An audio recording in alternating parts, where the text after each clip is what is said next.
Pernah gak sih kalian lagi ngobrol sama seseorang, terus di tengah percakapan kalian mulai sadar nih bahwa suara kalian sudah mulai membesar dan ada suara kalian sudah mulai lebih keras. Padahal sebenarnya kalian gak berniat marah kan sama orang itu. Dan setelah beberapa menit kemudian, kalian baru mulai menyadari dan mulai berpikir nih, aduh tadi aku terlalu kasar gak ya sama dia, harusnya aku gak ngomong kayak gitu. Perasaan seperti itu sering banget terjadi di antara kita. Karena apa? Karena kita berbicara dalam keadaan yang emosi, dalam keadaan yang capek, atau bahkan kita berbicara dalam keadaan yang stres. Maka dari itu, kita tidak bisa mengontrol omongan yang ada pada diri kita sendiri.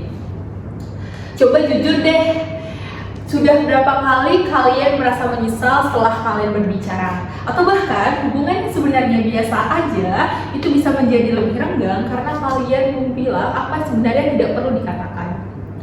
Kalau kita lihat lebih dalam teman-teman, kenapa hal itu terjadi? Karena ini tuh menunjukkan bahwasannya bukan dari kata-kata kita saja yang salah, tetapi bagaimana cara kita merespon perbicaraan kita seperti itu. Oke, karena itu hari ini saya ingin membahas terkait tentang kenapa kita sering menyesal setelah kita berbicara dan bagaimana kebiasaan sederhana seperti the breath before you speak bisa membantu kita untuk mengontrol hal tersebut. Karena terkadang bukan terkait apa kata-katanya yang diucapkan, tapi waktunya dan cara kita menyampaikannya itu yang salah. Halo semuanya, kenalkan aku Rahma Fikriani Sinaga, aku mahasiswa semester 6 Teknik Industri Universitas Diponegoro.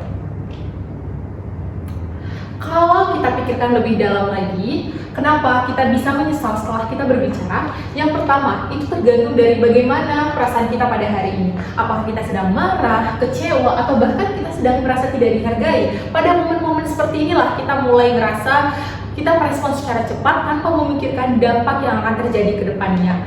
Dan masalahnya bukan apa saja yang kita katakan, tetapi bagaimana cara kita merespon saat kita sedang berbicara. Menurut psikologi dan sudah peneliti lakukan, ketika kita sedang mengontrol emosi kita, itu biasa disebut dengan kecerdasan emosional. Jadi kecerdasan emosional itu apa? Menurut Daniel Goleman, kecerdasan emosional adalah kemampuan seseorang untuk mengenali, memahami, dan mengelola emosinya, terutama ketika dia berinteraksi dengan orang lain. Artinya apa? Orang yang memiliki kecerdasan emosional yang baik, dia itu tidak hanya tahu apa yang ingin ia katakan, tetapi juga tahu bagaimana cara mengatakannya. Salah satu bagian pentingnya tuh dikenal dengan nama self-control. Self-control itu apa? Kemampuan menahan diri kita ataupun respon kita secara impulsif dan tidak langsung bereaksi terhadap emosi yang muncul. Dalam konteks komunikasi yang sedang kita bahas ini, self-control inilah yang akan menentukan bagaimana cara kita meresponnya. Apakah kita merespon dengan cara yang sederhana ataupun kita biasa saja, atau dengan cara emosi kita yang berlebihan. Sebenarnya ketika kita berbicara tentang the breath before you speak, itu kita sedang memberi tahu dan kita sedang memberikan jeda pada diri kita sendiri untuk lebih mengontrol emosi kita dan bagaimana tindakan yang ingin kita lakukan. Dan seringkali kita tuh bukan tidak tahu apa yang ingin kita katakan, ataupun penyesalan itu terjadi ketika kita aku tuh tidak tahu nih apa yang akan aku katakan, tetapi lebih ke arah yang bagaimana cara kita merespon setelah kita berbicara. Selanjutnya kita sudah menerapkan nih the breath before you speak, dan tetapi kenapa kita sering melakukan gagal? Karena secara ilmiah kita tuh berkaitan dengan cara kerja otak kita. Kita tuh memiliki dua otak yang berfungsi dengan cara berbeda. Yang pertama ada sistem emosi, di mana sistem emosi ini tuh biasa disebut dengan amygdala yang bertanggung jawab terhadap respon emosi kita secara cepat. Dan yang kedua ada sistem logika, di mana di sini adalah bagian otak kita yang disebut dengan prefrontal cortex yang berperan dalam berpikir logis dan mempertimbangkan tindakan. Jadi ketika kita sedang marah, ketika kita sedang kecewa, ataupun bahkan kita tidak bisa mengontrol emosi kita nih, maka sistem emosi akan lebih cepat ataupun lebih cepat bekerja karena dibandingkan dengan sistem logika, sehingga kita langsung merespon nih secara spontan tanpa sempat memikirkan dampaknya apa ya setelah aku ngomong kayak gini. Dalam psikologi, kondisi itu biasa disebut dengan respon impulsif, yaitu apa? Respon cepat tanpa melalui proses pertimbangan yang matang. Akibatnya apa? Itulah kita sering berbicara terlalu cepat, mengatakan hal yang sebenarnya kita tidak ingin katakan, dan menggunakan nada yang tidak tepat. Dan setelah kita emosi mereda, barulah kita mulai nih, bagaimana sih, atau disitulah kesadaran kita mulai muncul, teman-teman. Kenapa ya tadi aku ngomong seperti itu? Akhirnya apa? Kita menyesal. Jadi sebenarnya akar dari masalah ini tuh adalah ketidakseimbangan antara emosi kita saat kita sedang berkomunikasi. Lalu dampaknya apa? Dampak emosi itu apa? Dampak komunikasi yang tidak terkontrol itu apa? Jadi sebenarnya ketika kita sedang emosi, mungkin dampaknya tidak kelihatan terlalu jelas ketika kita melakukannya sekali, dua kali. Tetapi ketika kita selalu melakukannya berulang kali, maka itu akan menjadi dampak yang sangat besar. Dalam kehidupan sehari-hari contohnya, dampaknya itu adalah hubungan menjadi renggang. Hubungan menjadi renggang itu kepada siapa aja, bisa kepada teman, bisa kepada pacar kita, atau bahkan kepada orang tua dan guru atau dosen kita sendiri. Yang kedua, kepercayaan diri menurun. Karena kita sudah melakukannya berulang kali, maka kepercayaan dari diri kita juga pasti menurun, teman-teman. Dan selanjutnya, konflik muncul karena cara berbicara kita. Cara berbicara kita yang salah, misalnya itu bisa diterima dengan baik atau bahkan itu menjadi bumerang untuk diri kita sendiri. Dalam akademik atau kerja kelompok, di mana di sini tuh kerjasama menjadi tidak nyaman dampaknya. Ya sudah jelas, karena ketika kita tidak bisa mengontrol cara berbicara kita, maka kerjasama tersebut tuh menjadi tidak nyaman. Yang kedua, komunikasi tidak berjalan dengan baik. Di mana komunikasi tidak bisa berjalan dengan baik ketika kita tidak memahami lawan berbicara kita. Yang ketiga itu ada dalam dunia kerja. Dalam dunia kerja itu pasti jangkauannya lebih luas. Apalagi contohnya kita seperti lulusan teknik industri, maka kesalahan yang pertama itu dalam penyampaian instruksi. Yang kedua, ketidaksinkronan antar tim karena tidak terjadinya komunikasi. Yang ketiga, gangguan pada sistem kerja. Perlu diingat, teman-teman, ketika terjadi gangguan pada sistem kerja itu maka akan mempengaruhi semua sistem yang ada. Terus selanjutnya, bagaimana? Kita kembali ke pembahasan sebelumnya terlebih dahulu. Kita sudah melihat nih berbagai banyak kesalahan tersebut tuh, atau penyesalan setelah kita berbicara itu tuh terjadi karena kita merespon terlalu cepat, teman-teman. Kita tidak perlu memikirkan dampaknya bagaimana, kita langsung emosi saja nih tanpa memikirkan dampaknya apa ya sampai aku harus mengatakan itu. Karena itu yang sebenarnya kita perlukan itu bukan bagaimana cara kita berbicara, tetapi bagaimana kemampuan kita untuk mengontrol respon kita sebelum kita berbicara. Selanjutnya kita masuk, lalu bagaimana cara kita mengatasinya? Dalam psikologi, hal ini berkaitan dengan kemampuan kita untuk mengatur emosi kita, atau biasa disebut dengan emotion regulation, di mana ini tuh disebut dengan bagaimana seseorang untuk mengelola responnya terhadap emosi yang akan muncul. Salah satu hal yang bisa kita gunakan dan kita bahas pada hari ini adalah kemampuan untuk stop, think, and act. Di mana stop ini adalah kita memberikan jeda pada diri kita sendiri dengan kita menarik nafas dalam hitungan 1-3 detik untuk memberikan ruang pada diri kita mengontrol emosi kita dan respon kita. Karena sering sekali masalahnya itu bukan kita tidak tahu apa yang kita katakan, tetapi kita terlalu cepat untuk meresponnya. Yang kedua, ada think, di mana think kita sudah mulai berpikir nih, sebenarnya kita tanyakan pada diri kita sendiri, apa sebenarnya yang terjadi? Apa yang akan saya lakukan dan apa yang saya rasakan? Terus dampaknya itu apa setelah saya lakukan ini? Tahapan ini sangat penting karena di sini tuh kita sudah mulai logika itu mulai menguasai emosi kita,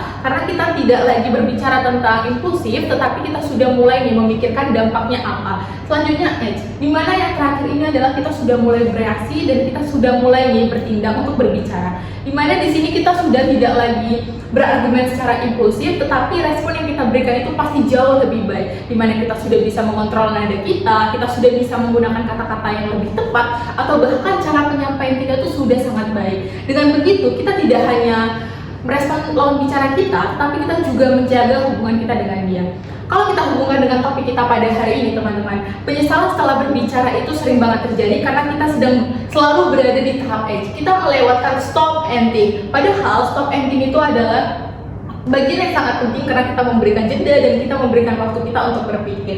Sehingga ketika kita mengambil keputusan untuk edge, kita sudah dalam keadaan emosi dan kita tidak bisa mengelola hasil akhirnya.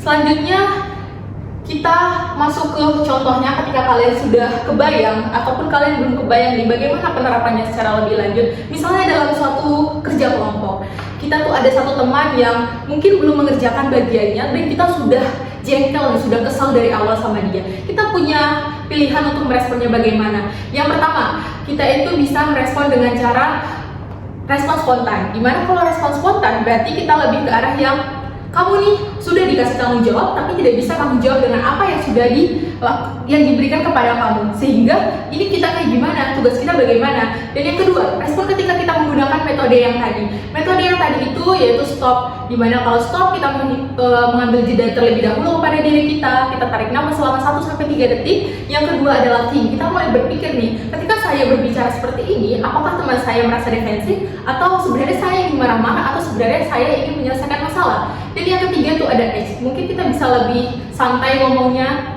dengan contohnya seperti ini. Ini kita deadline-nya sudah mulai dekat nih, kamu belum mengerjakan bagian kamu, ya ada kendala kah?